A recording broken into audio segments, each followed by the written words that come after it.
Have you heard the good news? You can buy shares in Wigton Wind Farm Limited come April 17. That's right, you can become part of the ownership society that the Andrew Holness-led administration is creating in Jamaica land we love. You have until May 1 to purchase shares at a cost of 50 cents each. While you wait for April 17, visit jamstockx.com for more information. Our Jamaica Magazine program continues with a timely flu advisory, followed by the news. Stay with us. Protect yourself from the flu virus. Visit your nearest health center or doctor to get the flu vaccine. Cover your mouth and nose when coughing and sneezing. Wash your hands regularly with soap and water or by using an alcohol-based hand sanitizer. Avoid the spread of germs by not touching your eyes, mouth, or nose. And be sure to regularly disinfect surfaces and objects that are used often. Remember, your health is your responsibility.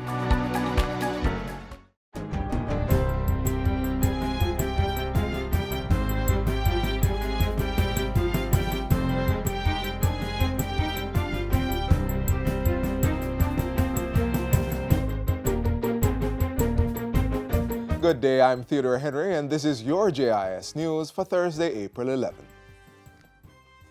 A submission is being taken to Cabinet in the next few days for persons wishing to assemble drones and airplanes at Vernamfield when the aerotropolis operations begin at the site.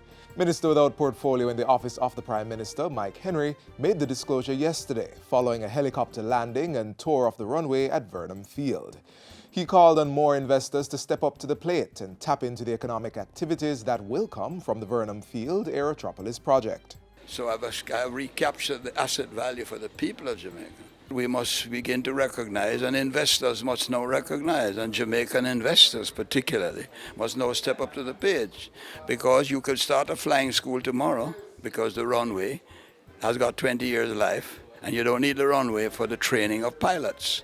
And I mean any longer runway than what you have. Minister of Industry, Commerce, Agriculture and Fisheries Aubrey Shaw echoed the point and said Cabinet would soon be looking at further consideration of the model being pursued for the aerotropolis. Of course, the model is one in which the government is making land available that will be used by the private sector to develop this logistics center. It's not government that's going to do the investment. It is the private sector that's going to do the investment. Vernamfield is an old United States aerodrome that is being rehabilitated to allow for logistics, cargo, and air operations. Government now has applications for the use of approximately 30,000 acres of idle sugar lands in St. Catherine and Clarendon. In 2018, the Agriculture Minister, Aubrey Shaw, announced that sugar lands in St. Catherine, Clarendon, and Trelawney were identified for divestment in the first phase of a plan to put thousands of idle acreage into crop production. He told JIS News yesterday that a lot of interest was being expressed in the unused lands. In fact, I leave here to go to a meeting with the Sugar Company Holdings, where a report is being provided to me on citing the interest of investors in getting land for agricultural production. The good news is that there's a lot of interest in a lot of the unused sugar lands that we have. Minister Shaw gave the update following the helicopter landing and tour of the runway at Vernamfield. Consumer and business confidence in the economy remained positive, with both indices recording increases for the first quarter of 2019. The Consumer Confidence Index was 177.5 points compared to the 175.5 points in the fourth quarter of 2018. The Business Confidence Index increased to 151 points. This was disclosed at a press conference held on Tuesday at the Spanish Court Hotel in New Kingston. The data came out of a survey conducted by Market Research Services on behalf of the Jamaica Chamber of Commerce. Managing Director of Market Research Services, Don Anderson, says consumers' expectations for jobs is at the heart of the surge in their confidence. Companies, on the other hand, remain bullish on their plans to invest. More than 70% of all firms surveyed continue to agree that the time was right for expansion. The Ministry of National Security will be partnering with the Housing, Opportunity, Production and Employment HOPE program to help youth who are serving custodial sentences transition into the working world. A statement from the ministry reveals that a memorandum of understanding will be signed in short order to cement the agreement. The pending partnership will be established under the banner of the National Security Ministry's flagship youth empowerment initiative, We Transform. Minister of State Rudyard Spencer says the process will start before the young people leave the correctional facilities and will guide them on a case management basis afterwards to help them become productive members of society. Minister Spencer says this collaboration with the HOPE program should empower the youth to change the trajectory of their life. National Coordinator of the HOPE program, Lieutenant Colonel Martin Rickman, says he anticipates that this partnership will assist with the expansion of the programs and further reduce crime and violence. The HOPE program, which launched in May 2017, provides educational and job opportunities for young people ages 18 to 24 who are not employed or enrolled in a school or program of training. The We Transform initiative was launched the same year and facilitates the rehabilitation and reintegration of youth offenders who were placed in juvenile remand centers island-wide. And finally, a refurbished science laboratory has been officially opened at the St. Catherine High School in Spanish Town. It was refurbished by the Digicel Foundation at a cost of $10.5 million. Principal of the institution, Marlon Campbell, says the new lab has already ignited a spirit of excellence and the psychology of learning has been shifted in the right gear. There is now an enthusiasm of readiness to enter the new space as the children prepare themselves for class. Past student of the institution and Member of Parliament, Juliet Holness, says the space will better assist students with their preparation for science, technology, engineering and mathematics, STEM-based subjects and examinations. The future is really science, technology, engineering and mathematics. If we are to be the people of the future, not only using the telephones and using the computers and playing the games, but the innovators and creators of the future technology, then we have to start by training our students. Chief Executive Officer of the Digicel Foundation, Carleen Dawson, says this renovation represents the Foundation's ongoing commitment to science education. To date, the Digicel Foundation has renovated and equipped science labs in 11 high schools, in addition to donating 44 mobile science labs to schools with less space. And that's it for JIS News Today. I'm Theodore Henry. Thanks for watching.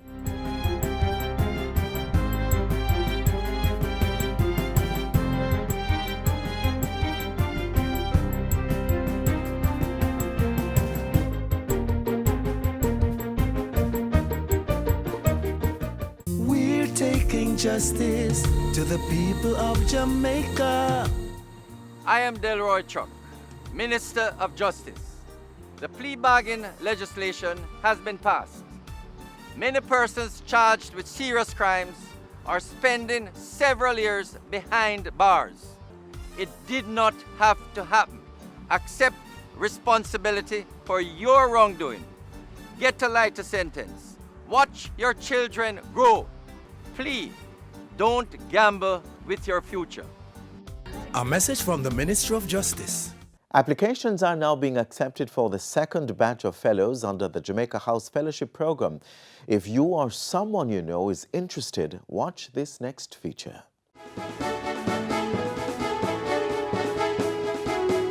We believe that young people, like myself, we are the driving force of the world, and whatever we put our minds to and whatever we put our hands to, it shall turn into gold. They are some of Jamaica's brightest, young people with a resolve to make a change, to be the difference, to help Jamaica move forward. These are the Jamaica House Fellows 2017.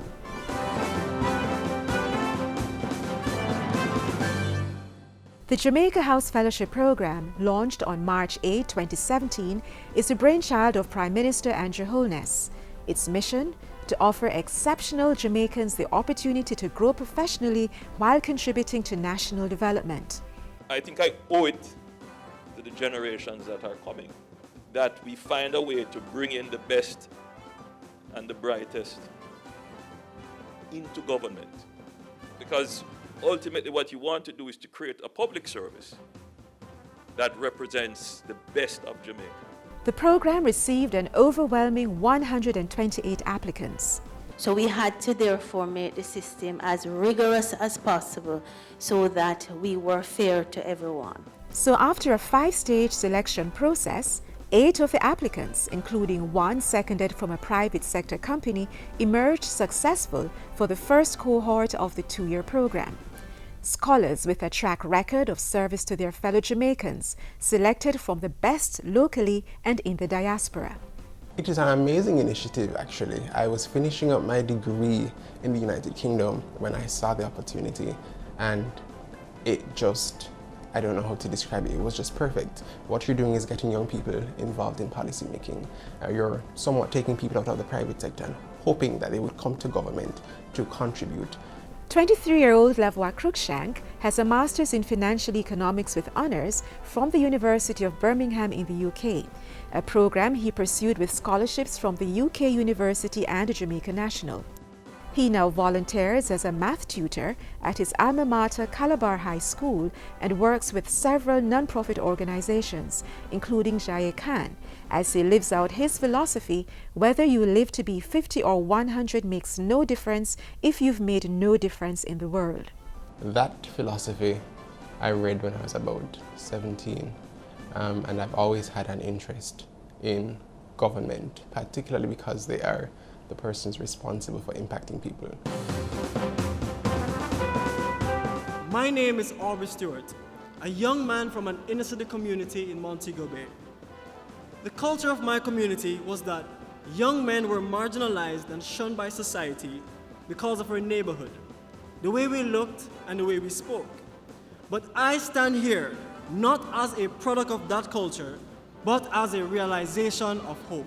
Aubrey Stewart spoke these words as he opened his speech in introduction of former President of the United States Barack Obama during a state visit to the island in 2015.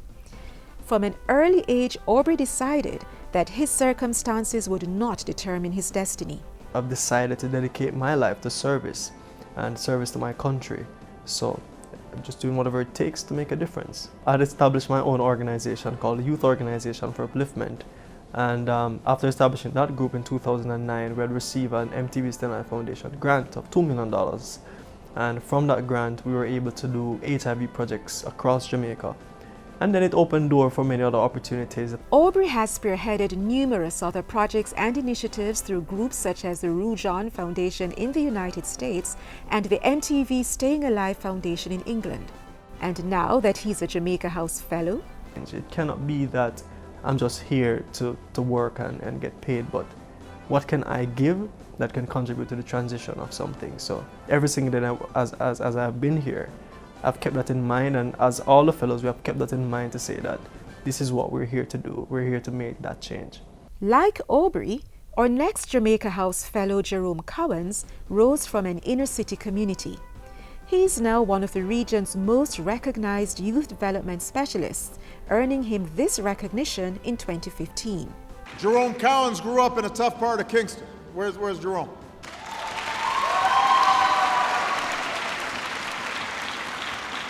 When Jerome was 12, he saw a friend gunned down. When he looked at the shooters, he said, I realized that wasn't a life I wanted to live. They had expensive machinery, but they had nothing else. So at the ripe old age of 13, he founded a youth group to help others like him stay on the right path. And he started small with only 6 people, but they had one big thing in common, and they believed that change was possible. The youth group Jerome started, Leaders Endeavoring for Adolescent Development, LEAD, offers personal development programs aimed at helping youth in inner city communities stay away from a life of crime and violence. The LEAD youth group has since grown from 1 to 6 chapters in Jamaica and as far away as Colombia. His outstanding community service has earned him several honors. International standouts include becoming the first Jamaican recipient of the Nelson Mandela Innovation Award in South Africa and the Young Leaders Award from the Queen of England for his work throughout the Commonwealth. He is also the recipient of the 2015 Chevening Scholarship, through which he pursued a master's degree at the University of Birmingham in the UK. Now a Jamaica House Fellow, Jerome has high praises for the program. The mere fact that it's non-partisan, it was fair selection process. I think it's something very good for the young people of Jamaica. You're talking about reading cabinet submissions, you're talking about looking at issues. The other day I was at the airport welcoming an ambassador from Israel.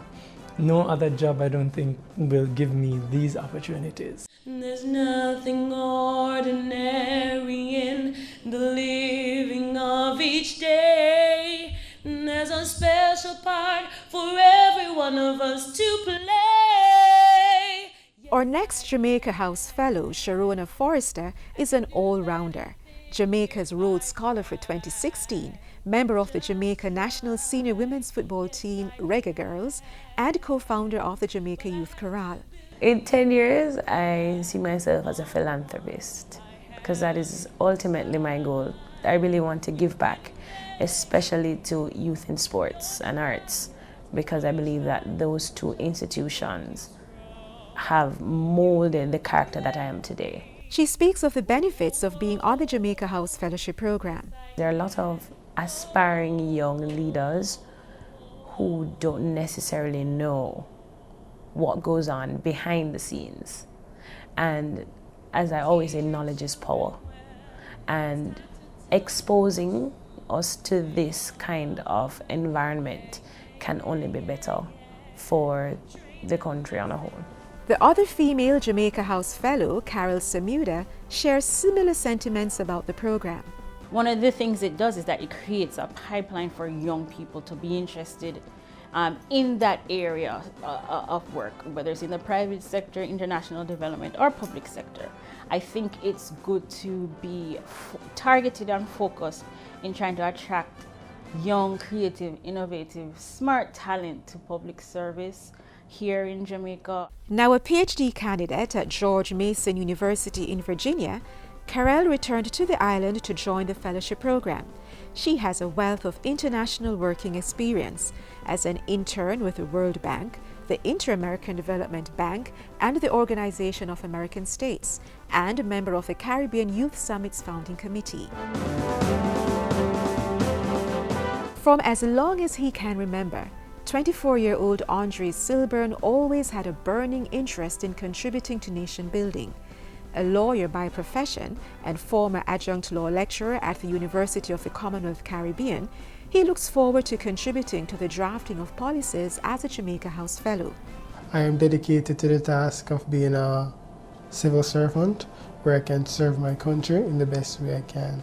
Always seeking to help the less fortunate, Aubrey is the founder of an academic bursary at his high school alma mater, Wilmer's Boys School, and an associate of the Royal Commonwealth Society Jamaica Chapter.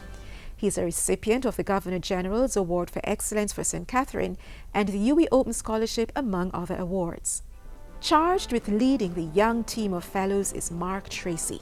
It's the first time, I think, for Jamaica where we see where you have young minds, and they call us the brilliant minds of Jamaica, coming together with the policymakers and allowing the policymakers to take our recommendations and implement them as they go along. So within 2 months, I've seen that already. An experienced financial economist who has worked with the International Monetary Fund, IMF, and the Bank of Jamaica, Mark was seconded from Jamaica Money Market Brokers to the Office of the Prime Minister, where in addition to being a Jamaica House Fellow, he's Senior Economic Advisor to Ambassador Dr. Nigel Clark.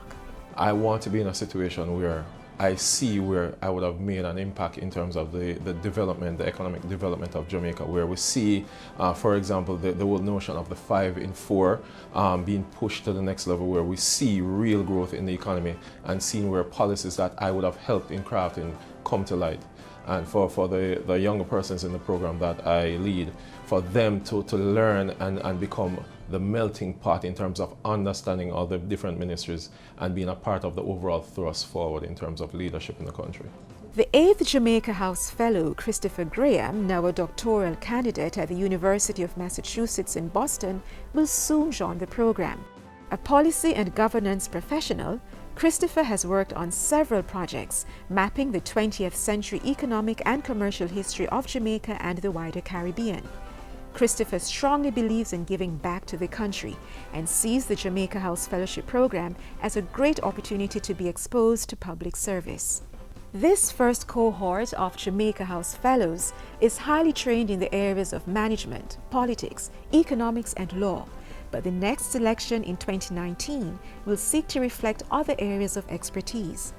More and more government is also about technology, ICT, information technology. And so we really need to incorporate that in the selection process on the next go around to make sure that those skills are brought in.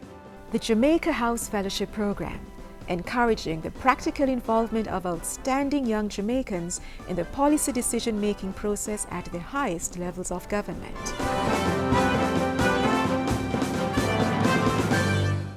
Do you know what a disability is? A permanent loss of function in any part of your body is called a disability. Some people are born that way. Others get a disability because of an illness or an accident. This doesn't have to prevent you from living a full life. The Disabilities Act will protect your right to work, raise families, or do business like anyone else. Visit jcpdja.com. A message from the JCPD, an agency of the Ministry of Labour and Social Security. Work is moving apace on the projects under the Major Infrastructure Development Program. According to the National Works Agency, the Mandela Corridor is 96% complete. Hagley Park will be ready by summer, and Constant Spring is 67% along the way. Get up to speed on the roadworks. So now I've given the NWA a mandate, build road. But I have to modify it, fix road too.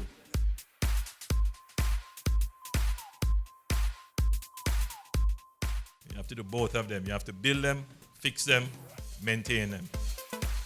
It's a story of two tales. What was laid there then, and what today and beyond looks like. Possessing similar qualities to those seen in the first world nations, many of our island's roadways experienced and continue to experience significant developments, or perhaps it's fitting to say complete renovations. It's a legacy literally unfolding.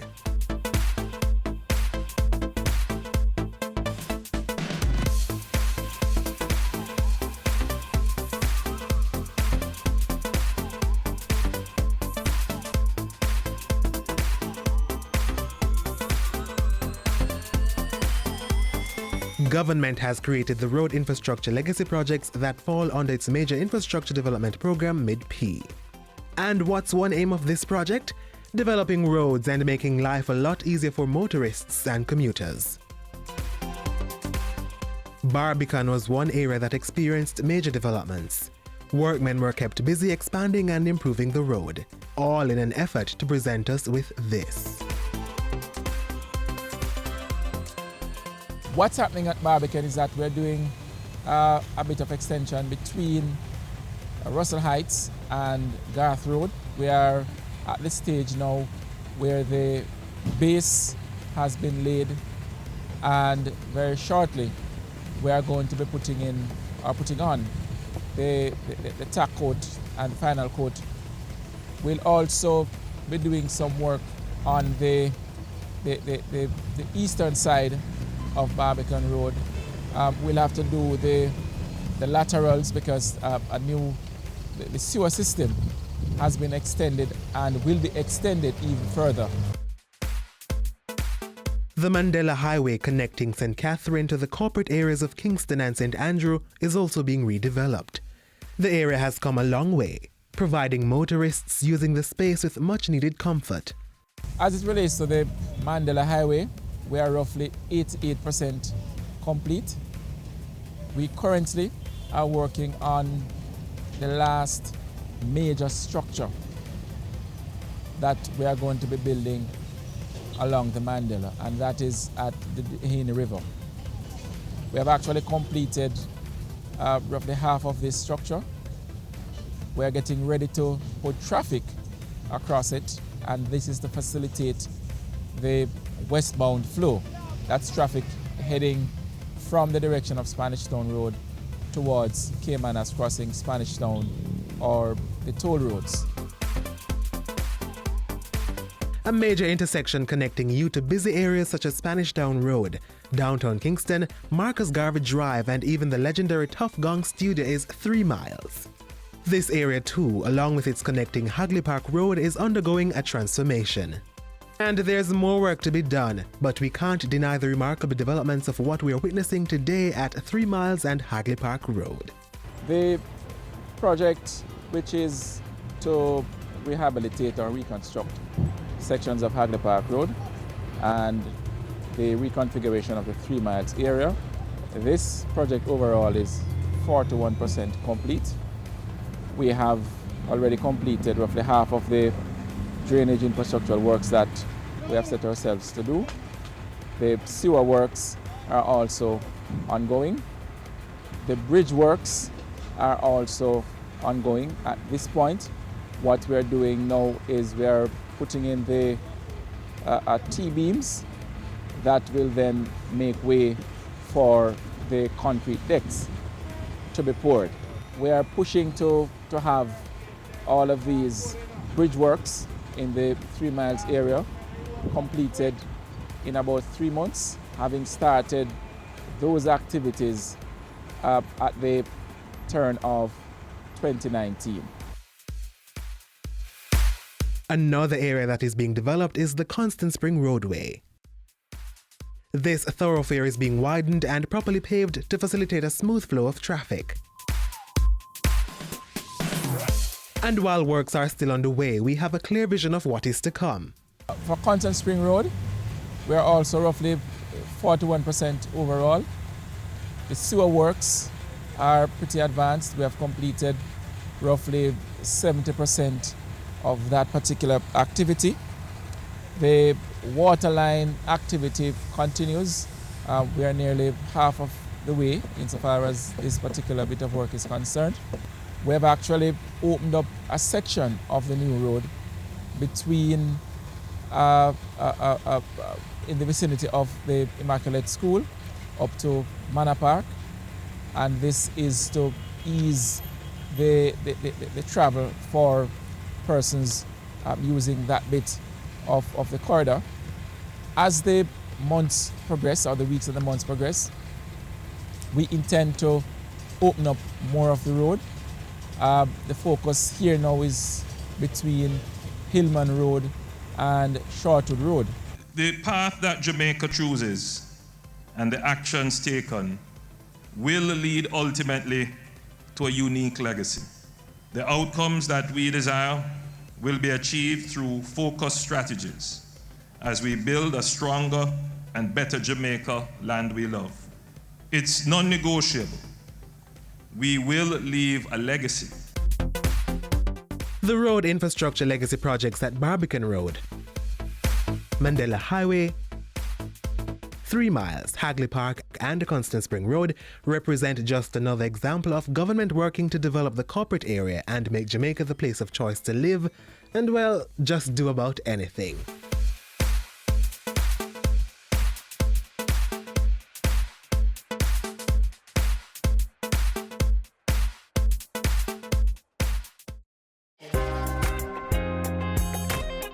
Are you committed to Jamaica's growth and development? Would you like to work on high-impact projects in a fast-paced environment? Do you have a record of outstanding professional achievement and leadership skills? Then, welcome to the Jamaica House Fellowship and the most exciting 2 years of your life. Apply now at opm.gov.jm/Jamaica House Fellowship or call toll-free 888-429-5543. Applications close May 26, 2019. That's all we have for you, but only for today. The magazine returns tomorrow around about the same time right here on this station. Keep the lines of communication open. Email us jamaicamagazine@gis.gov.jm. Visit our website or various social media pages, and be sure to download our mobile app. On behalf of the entire team here at the GIS, I'm Adrian Atkinson. Thanks for watching. This has been a production of the Jamaica Information Service, the voice of Jamaica.